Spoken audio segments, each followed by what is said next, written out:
What am I supposed to do? This is a question that many parents of children with autism ask all the time. They want to know, what am I supposed to do? So, the reason why this question comes up is because there are a lot of expectations, unspoken expectations, I think. And these expectations, I feel like, come about from assumptions, what they think they see, and guilt. Guilt is a big word in the autism community, I feel like. So, what should and shouldn't be expected from autism parents, parents who have children with autism? We're going to talk about this today because I feel like there are a number of parents who have children with autism who are doing the most. And they feel like, even though they're doing all of this, they feel like they're doing it because they're expected to. And even though they're doing all of the things, they still feel like they are falling short. So I feel like this conversation is necessary to help parents understand what they're expected to do and what they are not expected to do. Okay? So let's talk about it. All right. So first we're going to talk about what you should be expected to do. Okay? Number one, you should be expected to advocate for your child. Okay. Advocate for their needs in medical, educational, and social settings. That should be easy, right? Stand up for your child's rights. Make sure that the people who are supposed to be doing the things for your child that they're supposed to be doing are doing the things. And make sure your child is safe and protected in those areas. Got it. Okay. Number two, you're expected to create the structure and the routine to help your child feel safe and regulated. So, in addition to whatever other space that your child is, you need to make sure you're creating a structure and an environment and routines to help your child feel safe and regulated.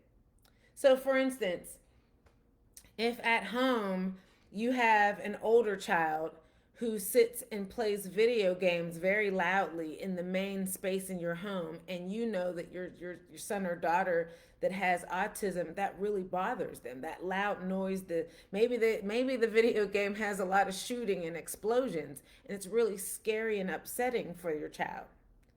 And the older child is like, I mean, I only play my video games when blah, blah, blah. This is the only place. This has the big screen, and the surround sound has the best effects. And so you're trying to help your child with autism kind of deal with it. No. Something has to be. This is everybody's living space. So we need to figure something out. You know what I mean? There has to be a better, structure in place to help your child feel safe so that everybody gets what they want. Because it can't just be about one child or the other. Everybody has to feel safe and comfortable, right? Third, you're expected to learn about autism to better understand and support your child.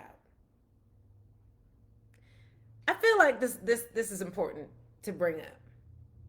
Because I think, and I didn't even think about this until just this moment, I think that a lot of parents get their information from the school and from the therapist. So, for instance, maybe your child is diagnosed at age 4. And you're like, oh my goodness, I don't know anything about autism. So, your child is diagnosed and your child sees a behavioral therapist. And the behavioral therapist says, oh yeah, I've seen hundreds of kids. What we need to do is get control over your child's behaviors. It'll help with meltdowns. And the parent says, oh, okay, sure.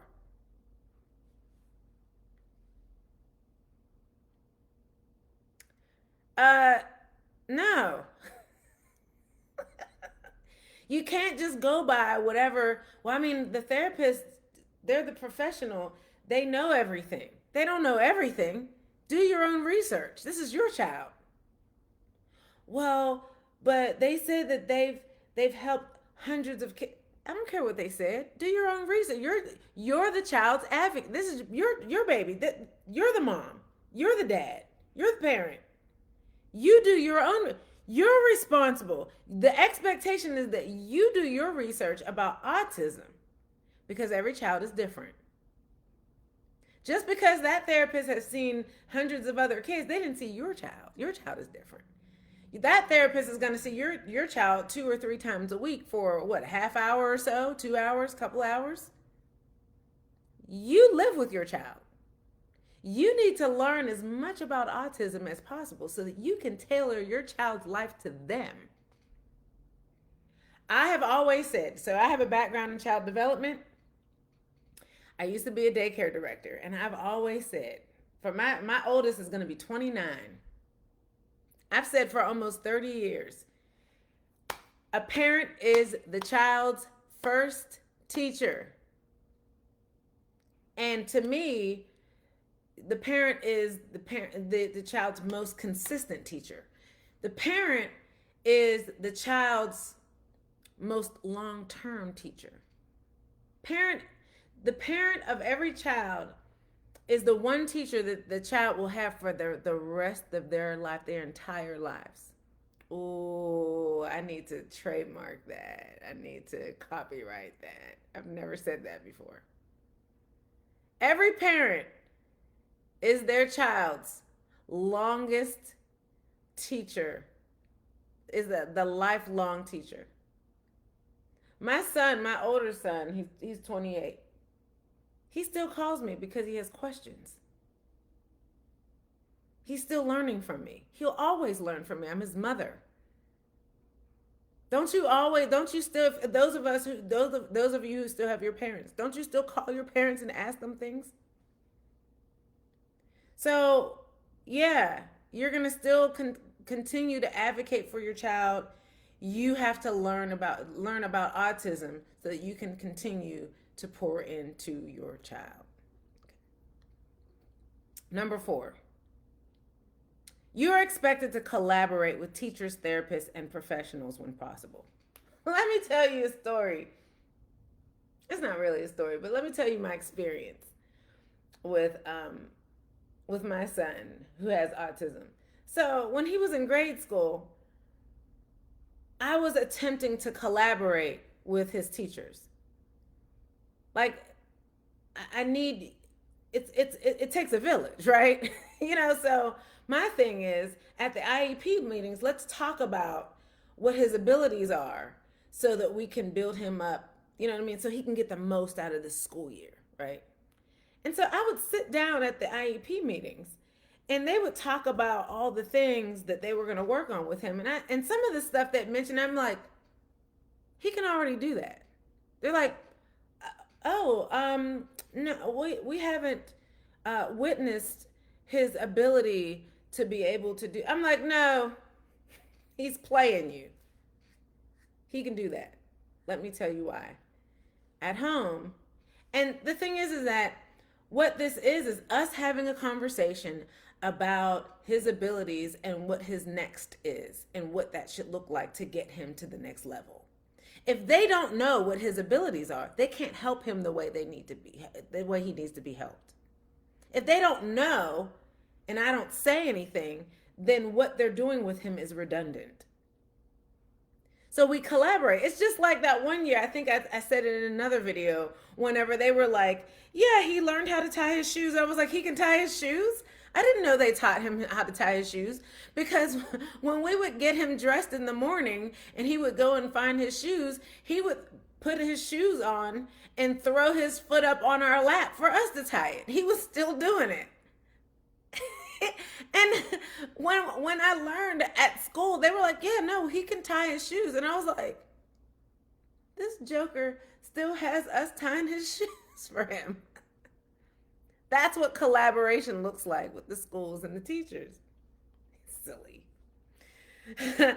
Number 5, your expectation is to provide emotional safety and showing consistent love even in hard times. So in parenting, we don't really talk so much about emotional safety. We talk about physical safety. Well, I got to keep my baby safe. But emotional safety. Let's talk about that for a couple minutes. Emotional safety means that your child has the ability to be emotionally safe with you. That child is going to know that you're going to love them regardless of what happens. Show them consistent love even in hard moments. When they make mistakes, when they fall short, this is with all your kids, not just the ones with autism. I wanted to raise my kids in a way that even whenever they made mistakes outside the home or at school or whatever, I still love you. I mean, you're still in punishment because you broke the rules. You're still in trouble. But I still have to communicate my love for you. There's still going to be consequences. You crossed the boundary. You're not allowed to do that. You're in trouble. However, there still has to be an emotional, it's a balance act. Because when we were kids, Gen X kids, we thought our parents hated us sometimes. And we don't want to do that to our child, especially our child with autism, because they struggle with emotional regulation. So if we fuss at them because they did something wrong, they can translate that action toward them incorrectly. So we have to provide an emotional safety space for them. Yeah, that's important. Okay. Number 6, you're expected to pace yourself and prioritize what matters the most for your child's well-being. Pace yourself and prioritize what matters most for your child's well-being. So what comes to mind for that is maybe not having so many programs and sessions planned. So I did a video about that some weeks ago where I was talking about your child being in too many programs. Not only is it overwhelming for you, but it could be overwhelming for your child. You think you're doing the best thing for your child, like as much. I want to get my child in as many programs as I can. It'll be good for them. They can learn all the things. But that's not necessarily. Sometimes they need to just chill. Let them just be at home on Saturdays and play. Let them just stim all day. Let them watch TV. Let their mind just. Sometimes that's just what it is. And sometimes play is priority. So when I was a daycare director, I used to teach my parents that children learn through play. That's a thing. So sometimes it's not always about rigid programs and routine. Sometimes the routine and the structure is planning for them to do nothing. Sometimes that's the best. Okay. Number 7, you're expected to seek support. Therapy, coaching, support groups when you feel overwhelmed. Seek support for yourself. Therapy, coaching, and support groups for when you feel overwhelmed. You didn't expect me to say that, huh?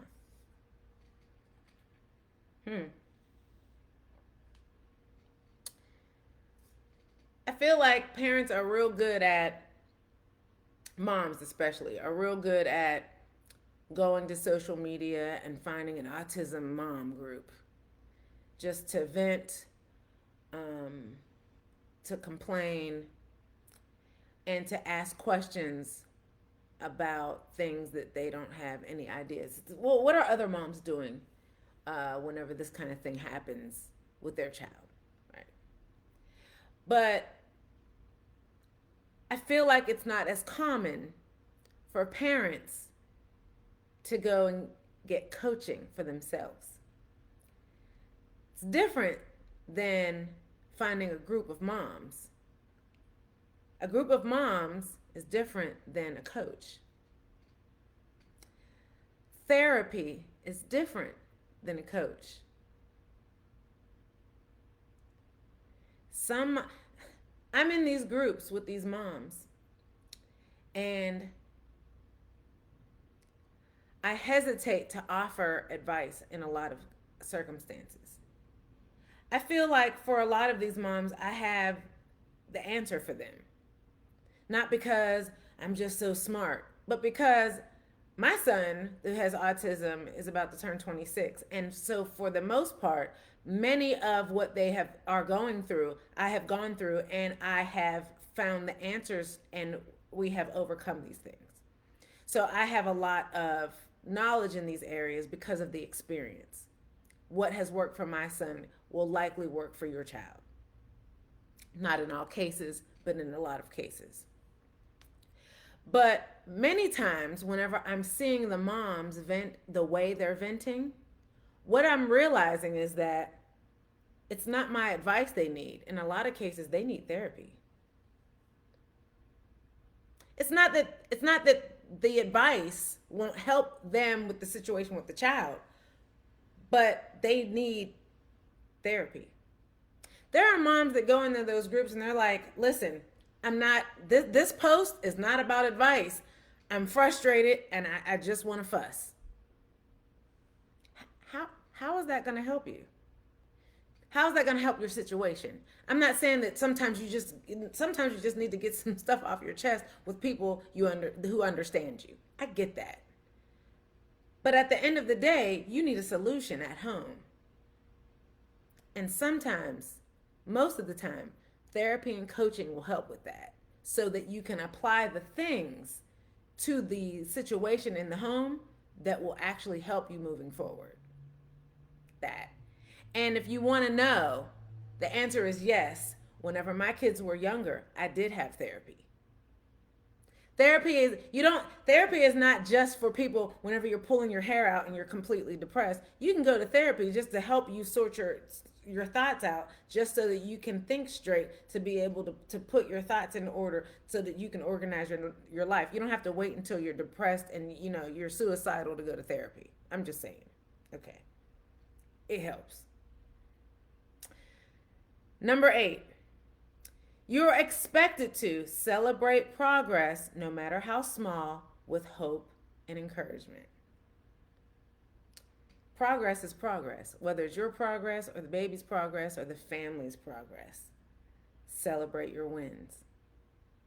Period. Okay?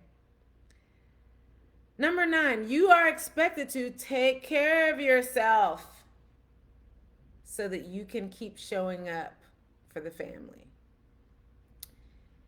I promise you, your family wants you and needs you at your best. I promise you. I don't know what else to say. I can't say it better than that. Nobody wants mom dragging themselves in like, okay, fine, yeah. What do you want? Okay, fine. All right, I'm going to make dinner. No, I got it. No, I'll do it. Okay, fine. Nobody wants you like that.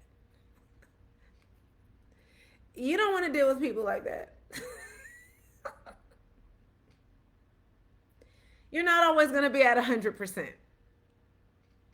Nobody is. But nobody always wants you at 20% either. You got to take care of yourself. I haven't had a shower in 4 days. Why? What? Girl, go take a shower. Come on.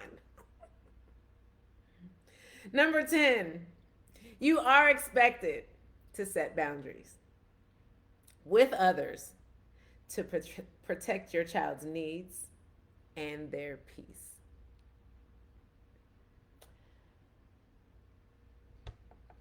You're expected to go mama bear. I've actually seen, and you're thinking maybe like, what mom isn't doing this? You'd be surprised.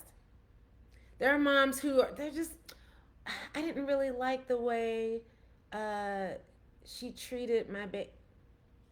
Especially whenever it comes to family, their moms, the teacher. They don't want to disrupt. I don't want them to think I don't want to be that mom. I don't want them to retaliate. No, we need to address an issue. If we need to address an issue, we need to address an issue. You don't have to be mean, but you have to set boundaries. Boundaries doesn't mean you're a big fat meanie. It means that you're letting the other person know that this is a problem. Please don't do that anymore. Don't cross this line. Please. That's all. So, these are your expectations. So, let's now talk about what should not be expected of parents who have children with autism. What should not be. So, in this is an important list because I feel like there are far too many parents who have children with autism who are doing these things on the list, and you're not expected to do these things. Okay? Number 1, being perfect, endlessly patient, or emotionally unshakable 24/7. Who are you? We can't be perfect, and we can't be endlessly patient. We want to be patient, but sometimes you just can't be patient. I bet you didn't expect me to say that, huh? But how about whenever you're being honest about where you are emotionally, you can communicate that to whomever you are in the space with. So if you're at that point, the boiling point, you can just say, listen, I can't deal with this right now. I should be able to deal with it. Right now I can't. There's a lot going on. This is what needs to happen because I communicate it. You don't have to cuss everybody out and storm out and slam doors because we don't do that either. But you don't always have to be perfect, endlessly patient, or emotionally unshakable. And if you get to that point, you don't have to feel guilty about it because it happens. Okay. Number 2, what should not be expected? You should not be expected to navigate the healthcare system, the school system, and all them systems without guidance or burnout. It's not easy. It's not. That's another reason why you need a coach. The coach will help guide you through that. When you're sitting at home and in the autism groups, I would say at least 40% of the questions in these groups are like, how do I figure out SSI? How do I, get approved for, this, that, and the other? What paperwork do I need for the school? What do I do for the paperwork, forms? I got a letter. What does this mean? You listen. There was a deadline. I missed it. What do I do? What are the rules? All of it. You need a coach. Number 3, you should not be expected to sacrifice your own mental and physical health without support. You need support. Stop trying to do it all alone. You need support. You got to figure. I don't have time in this video to go into all the ways, how to build a support system. I'm going to have to do that in another video. But you need support. Okay? You're not expected to fix or cure your child's autism. I'm going to say that again. You're not expected to fix or cure your child's autism.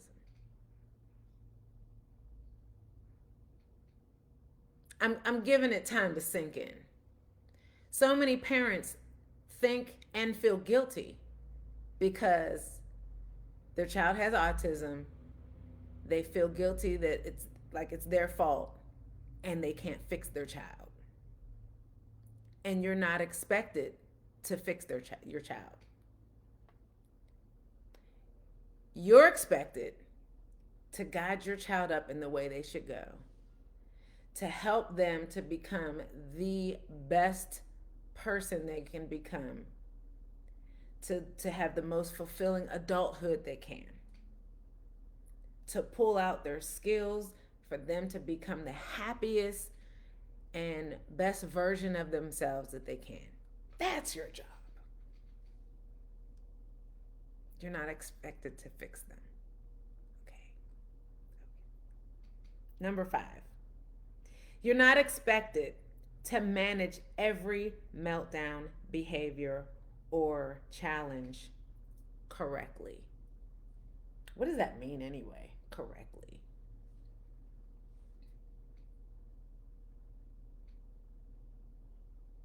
Correctly. What I'll say about that is that you can make every effort to learn from each meltdown and how you dealt with it so that you can do it better next time. I'll say it like that. Because we should be self-evaluating our parenting anyway. I feel like the generation that we came from, those parents didn't do that. But we're different parents. We want to be good parents to our children. But we didn't really have a guidebook. So we're self-evaluating to see how we can do it better. That's why you need a coach. Because sometimes, even though you're self-evaluating, somebody has some tips to help you with that, right?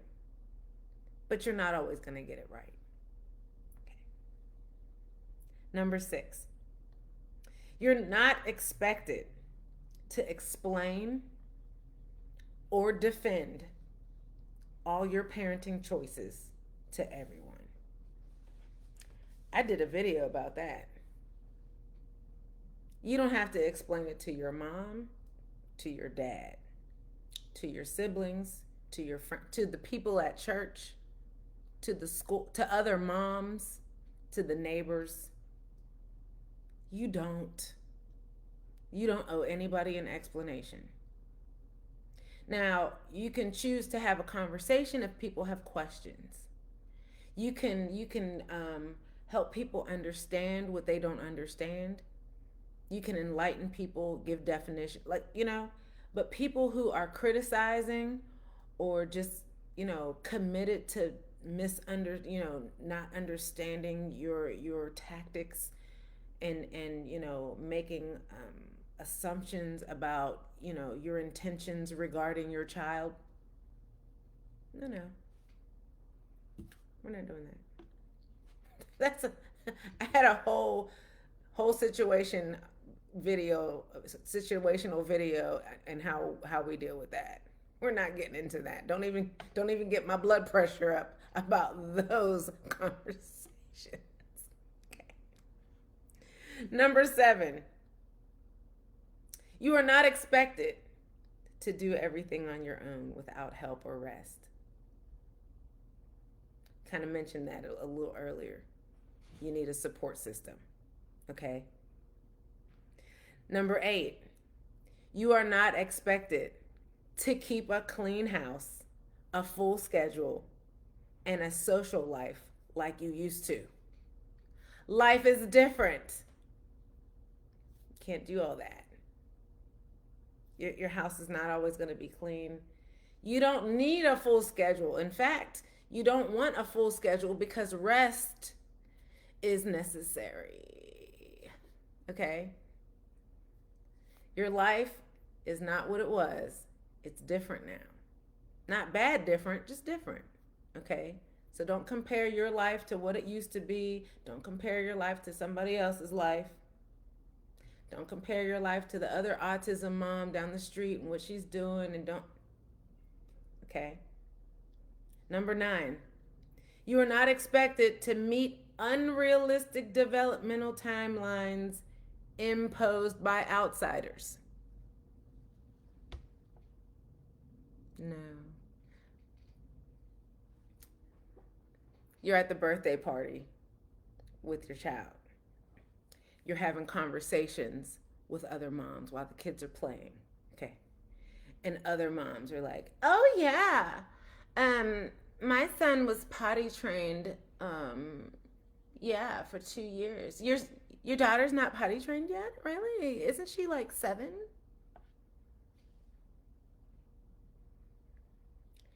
And other moms will guilt trip you because your child has not reached milestones that, and now you feel that guilt creeping in. Don't let that happen. Don't do it. And it's not just whenever your child is little. Um, my son, he will be 26 in a couple weeks, right? His best friend just turned 21 at Georgia State. He's a friend of his at Georgia State. He just turned 21, and he's driving. Okay, I don't know if he has his driver's license, but he's driving. Hassan's not ready to drive. He's just not. He's not. I don't feel bad about it. That's not meant. He's not there. Hassan is on his path to for Hassan. His 21-year-old bestie is driving. I'm telling you, I'm not putting Hassan behind the wheel. I'm not doing it. I'm not letting his mom make me feel guilty. Oh, he's not driving yet? No, we're not. Listen, you got to let that go. That whole, my son's not where your son is, and I'm trying to, I got to get him in a class, and he's got to learn this. Don't do it. Because it'll have you mentally in a place where you feel guilty and your son's not what. Don't do it. That's not you're not expected to do that. And I'm making the point, I'm repeating myself on purpose because there are parents who throughout their child's life they're guilty the whole time. And that guilt will help you make you miss the enjoyment of parenting your child. Don't do it. Don't fall into that trap. Okay? Number 10. You're not responsible, or you're not you should not be expected to.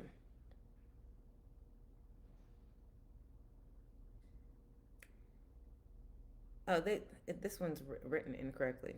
You should not be feeling guilty for grieving or being frustrated or needing space.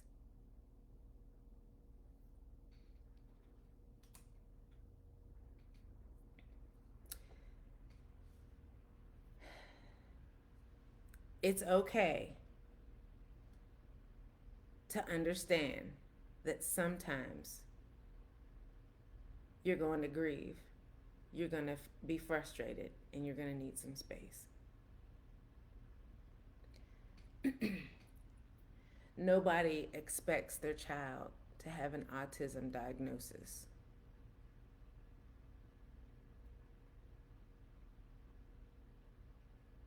Nobody. So sometimes you have a moment, but only let it be a moment. Don't live your life that way. In these groups that I'm in, there are parents, not just moms, there are dads too, who they are this is the way they live their life. They're like, I hate my life. My kid has autism. I never signed up for this. I'm angry. They live their life like this. These are some of the people who do. This is why I say sometimes you need therapy. This is what I'm saying. So these are the people, whenever they get in the group, they're like, can you help me with this? I'm like, you need therapy first. Me telling you the answer of how to fix this problem is not so much going to help you as much as therapy will. Because you live your life feeling guilty and grieving the fact that you have a child with autism. If you need a moment, that's one thing. But you live your life like this. So you hate having a child with autism. You need to fix that. So there's difference. Okay. And a bonus one that I thought up right before this video started. You shouldn't be expected to keep neglecting yourself. Earlier I talked about not taking that shower. But I'm just saying, don't neglect yourself. Just like you need time for rest, you need time for yourself. And we're talking about pouring from an empty cup. I'm just saying, like, there's nothing wrong. You will take time for everybody else. It's okay to take time for yourself. Do not neglect yourself. Go and get a pedicure. Go and have a hair appointment. Go and get your nails. Like, don't neglect yourself. I remember this was after, for those of you who may not know, I was married. I'm in my second marriage. I was married to my kid's dad for 15 years. And after my divorce, I was a single mom for 7 years. And I would save my pennies, and I would make sure I did something for myself. It wasn't a lot, it wasn't all the time, but I'm like, I'm gonna do something for myself because I didn't want to neglect myself. I went for a period of time when I wasn't getting birthday gifts from people. I wasn't getting Christmas gifts from people. But I was like, so I'm going to treat myself every once in a while.